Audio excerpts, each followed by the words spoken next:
is good. And we're back. It's a beautiful day outside. Can you please give me your best Dakota intro voice for a podcast? Ready, go. Like if I were like an actual podcaster. Yeah. What are we doing I here? think I would talk with like a high, like nasally voice like this. All right, do the intro. Go.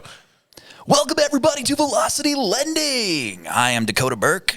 Right to my left is Gia Storga, and right to my right is Joshua Lyon.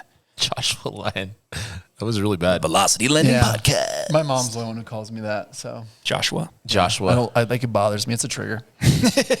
please stop. I don't want to get in trouble. So Joshua, what are we talking about today? Just kidding. Loan types. We're talking about loan types today, ladies and gentlemen. It's going to be a good episode, and we're super excited about this. Loan types. What is loan types? What are loans in the first place, by definition, in Webster's Dictionary? I don't know the exact definition, but it's when someone gives you money and you pay them back with interest. There you go. So Chris owes me a lot of money, I think, is what it comes down to. So With very high interest. Chris is our wonderful producer. Say hi, Chris. Hi, Chris. There you go. All right. So obviously, in the mortgage world, there's different types of loans and different types of way to qualify for these specific things, right? Can we get started with maybe like the bare bones? I know that for like the first time home buyers is a specific one. No. So No, first-time there's home not. All buyers, right, see. like it's kind of a misnomer. There's just not much out there for first-time home buyers. I mean, as far as like a specific loan, there are down payment assistance programs like CHAFA. There's 3% downs, Home Possible, Home Ready. But those are the loan types. Are you're going to be your conventional, FHA, VA, and USDA are going to be your ones that people use the most. Yeah, those are the four big ones. All right. So let's start with conventional. Cool. So conventional is a great program for folks. It is one that you have mortgage insurance, and mortgage insurance is essentially insurance that you're going to repay back the loan that is charged by the lender until you hit 20% mark of equity. So once you hit that, you have 80% loan to value or 20% equity. The mortgage insurance then goes away. Or when you go to purchase the property, you put 20% down. You can avoid having mortgage insurance entirely. You can actually buy it out as well, but I don't ever really Yeah, it doesn't recommend usually that. make sense. Yeah. All right. So we got, and after that is FHA. Correct. Yeah. FHA. I remembered. FHA There it is. It's a great loan program. I think that they're talking about misnomers. I think the FHA gets a bad rap because it does have lower credit score requirements. So you can, with some of our lenders, we can actually go as low as a 580, 550, or 550 if you have 10% down. But you can, even if you have like a 700 credit score, FHA also has looser debt to income ratio requirements. And so if you qualify for X at conventional loan, maybe an FHA loan will actually get you qualified for that 25, 30,000 more that you're needing to qualify for the house that you love. Yeah. I don't think we went over down payment minimum requirements, but conventional is 5%. There are 3% options for first-time home buyers. And then FHA is 3.5% minimum. All right. That's a lot of numbers. Yeah, I know G has G's confused. That's why you guys got to call these guys and not talk to me about this, because that's a big doozy. And the final one, I think, was VA, there's two more. right? There's two more. Two more. So Two VA more, is yeah. another one, right? Yeah, so VA is pretty much the best program out there. It's obviously for veterans and their spouses. There is some lenders will allow veterans and non-spouses to be on there, but it's a huge chunk down for, I can't even remember what the requirements are for it because I've never done one. But typically you can go 0% down, no mortgage insurance at all. And your rates are going to be lower than your conventional FHA. It kind of depends on the lender. In all reality, if it's going to be lower or higher, but it's a great product for folks who are obviously have served in our military. Yeah. So suck it, Gronk. You can't be a part of this. Yeah, No, yeah, cannot. the whole USAA. Let's talk about USAA. We don't have to go down that road. Just kidding.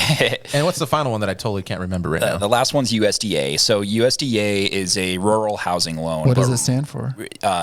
United States Department of Agriculture. There you go. Oh, agriculture. I'm out. I don't know yeah. anything about agriculture. Yeah, I mean, rural is kind of a loose term because at least in northern Colorado, there's a lot of properties that you can use a USDA loan on, and a lot of cities that you can buy in. So your Eatons, Severance, Alt, like all those kinds of places can all be available. Yeah, parts of Windsor can all do a USDA loan, and USDA is zero down. You do have cheaper mortgage insurance than you would for conventional or FHA most times, and it is 0% down. So the one kind of a shtick with USDA, it is the hardest loan to qualify for because it has the strictest debt to income ratio limits, but it also has income caps. caps. So you kind of have to be in this perfect sweet spot where you're making enough money to cover all of your expenses, but you're also not making too much money where you go above their limits that they set with the county.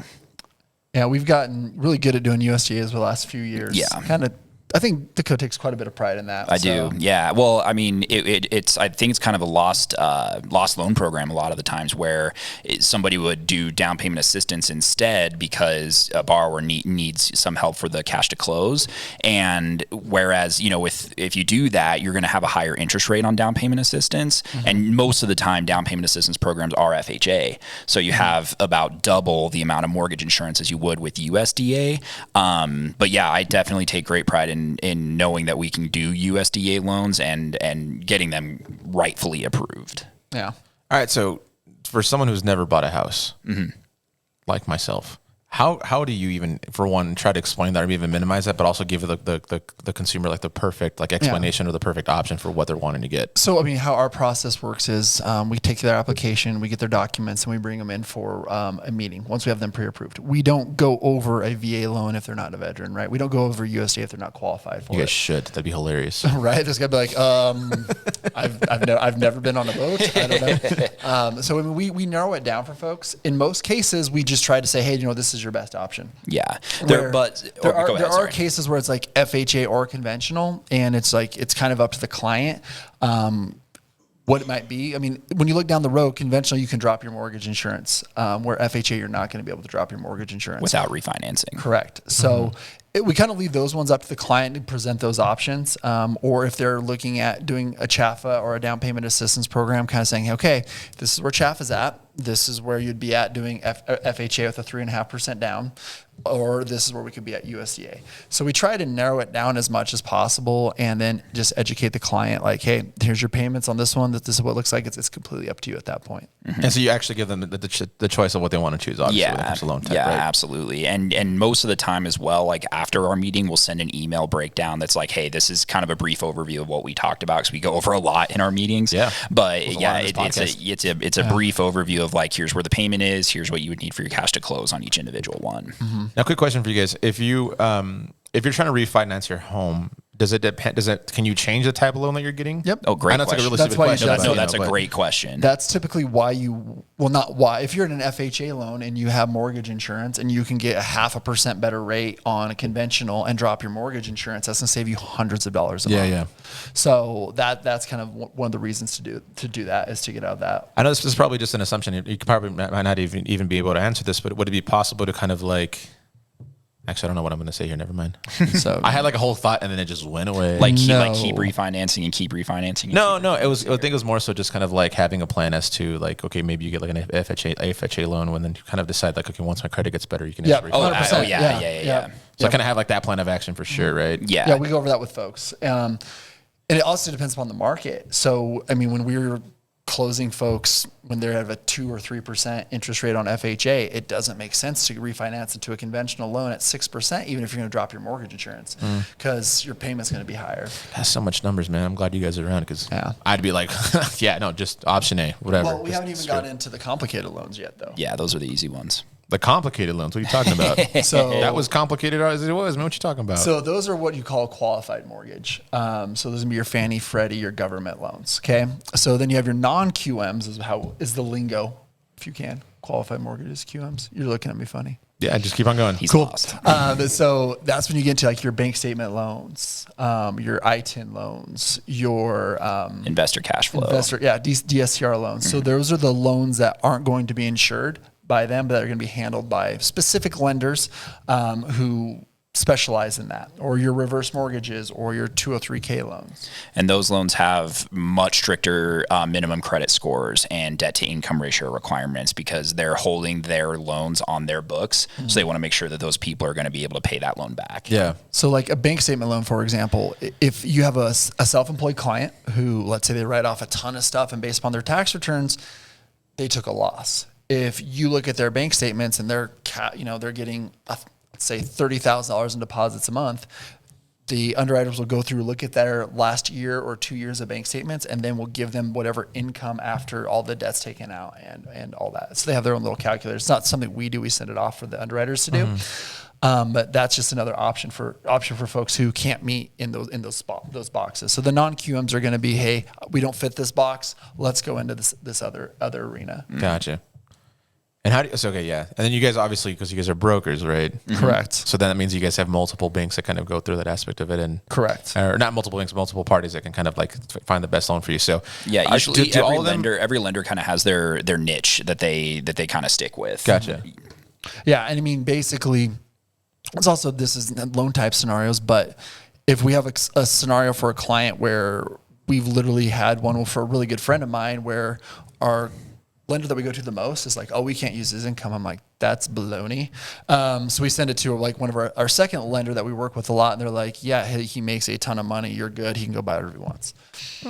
So that's one of the benefits about being a broker. And most of them have the same type of loan programs, correct? Right. Well, I mean, it's the same loan program. It's just this underwriter was looking at it different than another. No, yeah, for sure. So yeah. But I guess most of the people that you like, most of the companies you work with outside of this, I guess, would be the same type of loan program. There's not like a specific one. No, that has specific, I mean, so like United, not that it matters. United Wholesale Mortgage. If I'm answering the question right, United Wholesale Mortgage, they want let's say a paper, right? So they'll do your government loans, but they don't do your non-QM loans. Well, they do, but we haven't even like looked at them for that because that's not their specialty. It's okay, niche wise, yeah, gotcha. Yeah, okay. but then you'll have certain lenders who only really focus on non-QM loans because that's their niche. So they get really good at those, and then you send them your deals because they know what they're doing. Yeah, because I can imagine just like trying to deal with like all the types of loans and different subjects of it can just be like way too much. You get used to it. I mean, for the most part, I mean, I would say 95% of people fit in those 4 that we talked about initially. Yeah. And then the tough stuff is like, that's when we're going to give you a call back in like 48 to 72 hours. Yeah, give us a few minutes. Give us a few minutes here while we try to work this throughout. And those are the ones where like, you'll see if you ever come into our office and it's Josh and I in his office that we're literally trying to figure out. Interesting. Yeah. Well, cool. Yeah, you guys, well, there's a lot of information about loans. Again, the good thing about this podcast, you can watch it as many times as you want. You can also call us. You can slow it down. And yeah, and if this doesn't make any sense, by all means, you guys can call these wonderful people. Where can they reach you guys at? Hey, and give us a shout at 970-460-6677. Either myself or Omar will probably be the one answering your call. Shout out to Omar. What is up? Shout out, Omar. And if not that, you can go to nocolending.com. Or you can just stop in the office. That's true. Main Street, Windsor, 422. I think it's South Main Street, North Main Street, East, West. I'm trying to read your door and I can't see it. No, it's just Main Street. It's just Main Street. 422 Main Street. Yeah, I don't think we actually have a direction. 80550. It's the old Canvas Credit Union where we haven't had anybody come in to try to like cash their checks in a while. Not in a while, yeah. I think Public Service, is that was another one, right? That was here? This Canvas Credit. Which used to be Public Service. Correct, yes. Maybe. That was a while ago, but yeah. I don't keep up with my competitors. I keep We're up not with a bank. We like just keeping up to date with like what banks change names and stuff like that. It's fine. It's your secret hobby. That's my secret hobby, is actually knowing what Wells Fargo was before Wells Fargo. It was Norwest, actually. You know, if you remember that back in the day. PNC used to be what?